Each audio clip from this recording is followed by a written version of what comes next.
Welcome to the LDA Podcast, a series by the Learning Disabilities Association of America. Our podcast is dedicated to exploring topics of interest to educators, individuals with learning disabilities, parents, and professionals to work towards our goal of creating a more equitable world. Hi everyone, welcome to the LDA Podcast. I'm here today with Stefan Bauer, the co-founder and CEO of Marker Learning, an AI support for psychologists and educators. Stefan has dyslexia and struggled to get a diagnosis before going on to Yale and credits his success to his mother. Stefan, thank you so much for joining us. Thank you. I'm excited to be here. So for some context, would you be able to tell us about Marker Learning? Sure. So what Marker Learning is really an AI-powered platform that helps school districts and psychologists manage student caseloads and write reports more efficiently and at a higher clinical quality. So really our goal is to help psychologists complete nearly twice as many evals in the same time and use the highest clinical standards. So really, taking a step back, we believe psychologists and evaluators move mountains for students, but are stuck completing a lot of tasks that can be done with technology.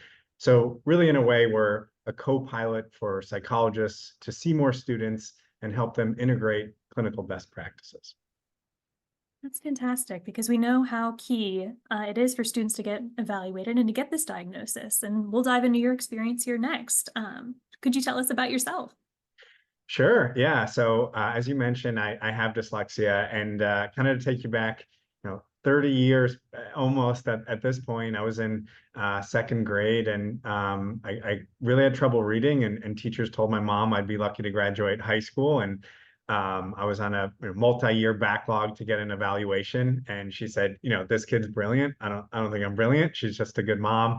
She went out and paid $8,000 for a private market learning disability evaluation, and I was diagnosed with dyslexia. And from that moment on, she really made it her mission to get me through school. And she actually quit her job as a lawyer, got her master's in learning disability education and Orton Gillingham-based phonics instruction. So really pushed me through school and pummeled me with flashcards. And I was fortunate enough to get the support too of the school district and great educators along the way. So I was able to get to grade level reading and go on to Yale and work in the business world at McKinsey and Morgan Stanley before starting Marker. But really, it's always just been with me how lucky I am to have the support of my mother and so many phenomenal people along the way. And really, my personal mission is to pay that forward and hopefully make an impact on the lives of students and educators and psychologists.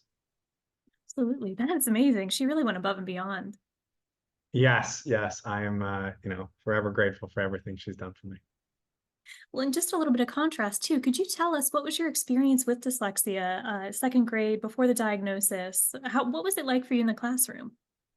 Yeah, I think my heart goes out to everyone who is in this situation where you're not progressing in school, and your parents and family, something's off, and they're doing everything, and you're starting to doubt yourself as a learner, and you're clearly falling behind, and your self-esteem is impacted. So it was certainly challenging. And once we were able to get that evaluation and understand what was going on, that was really the beginning of like the journey, and you could see the light at the end of the tunnel. From there, it wasn't easy, but at least there was a roadmap versus before having that certainty. It was just more opaque and just a little discouraging. And so you talked about having a roadmap. What was that like? How did that impact you educationally, but also mentally? Yeah, I think one thing that my mom and others really leaned into was not only the actual tools for success, so the structured way of learning to read, and then also just getting the right support system in school, but really the inspirational confidence builder that is just so important. And I think that came through in spades with my mom. So really being taught to be my own advocate and to not apologize. One of her biggest her sayings was, there's no asterisks in success. So, if you have to take a little bit longer or take a different route, but you get to the same um, endpoint, that's just the same and perhaps even better. So I think there is an element not only of the tactical ways to learn with dyslexia, but also really, really important to support and inspire students and say, hey, you learn a little bit differently, but don't worry, you're still brilliant or you're still smart, and you can certainly do that. And I think that was what won the day for me, or was hugely impactful. I love that saying. I haven't heard that yet. So that's fantastic. Of course. So, your teachers were originally unsure if you would even graduate high school. What was it like, especially mindset wise, to transition into such a prestigious university? You ended up going to Yale. Yeah, I think it was.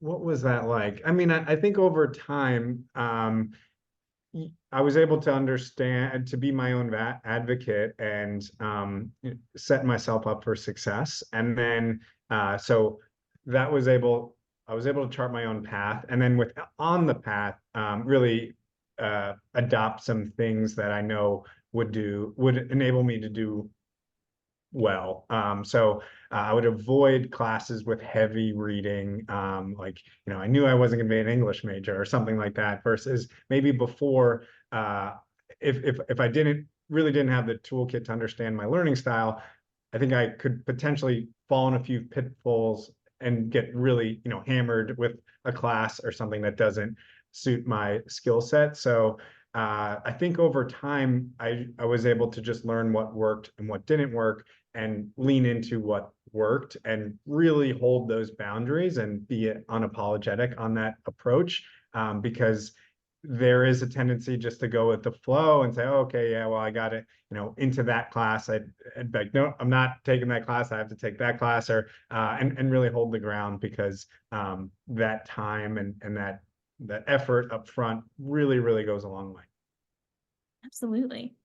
Well, and there's a common myth that learning disabilities are something that you can outgrow, but as we know, learning disabilities are lifelong. So I wanted to talk to you about how you accommodate your dyslexia in your day-to-day life now as an adult post-college. Yeah, I definitely have a lot of things that I have done to make sure that I am able to keep up and excel in some areas. So really at McKinsey, I learned a lot of tips and tricks in the business world, just because that's a relatively fast moving environment.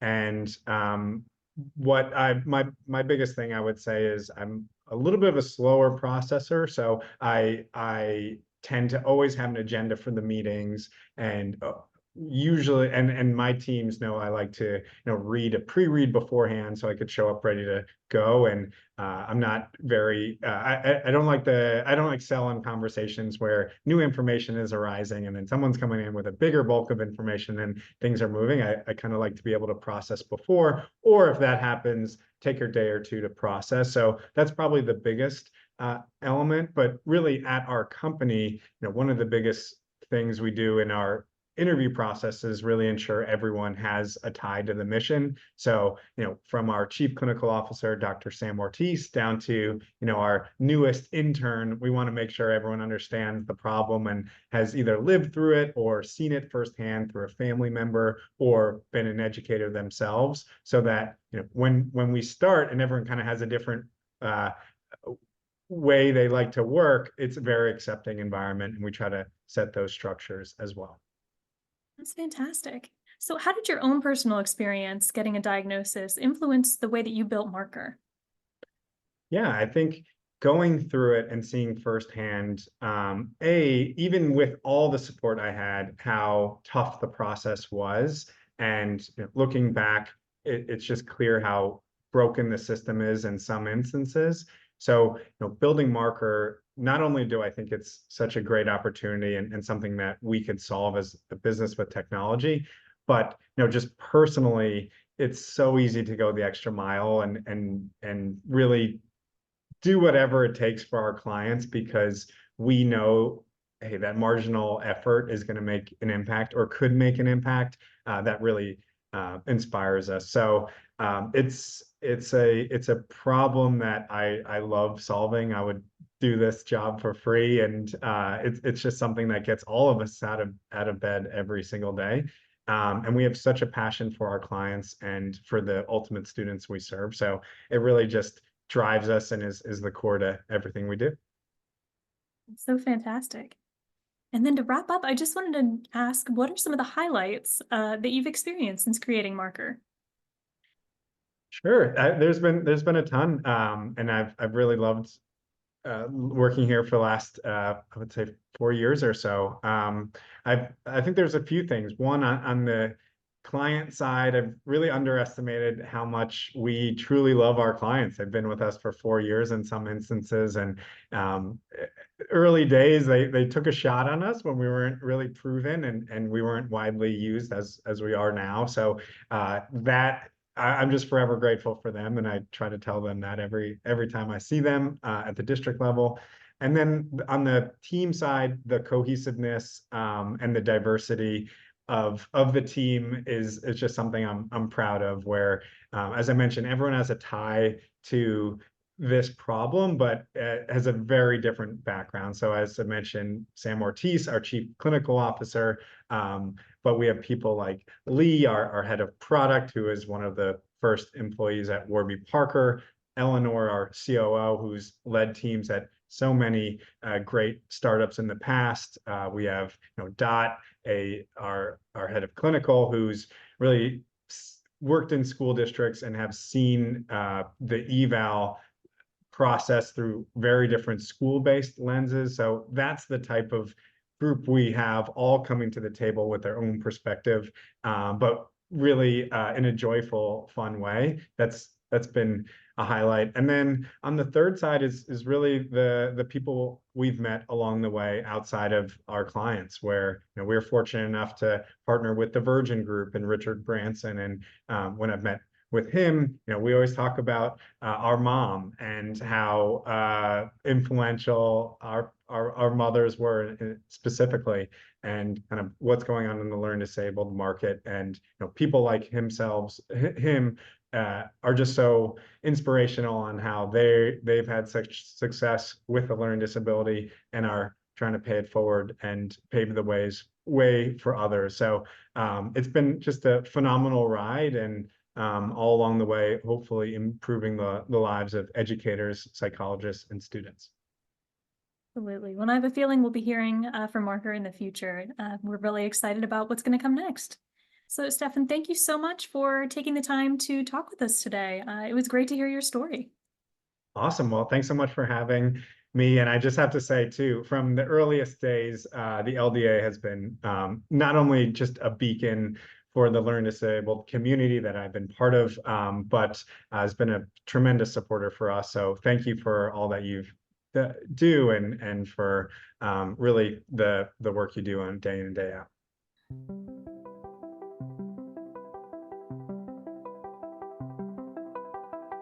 Thank you for listening to the LDA podcast.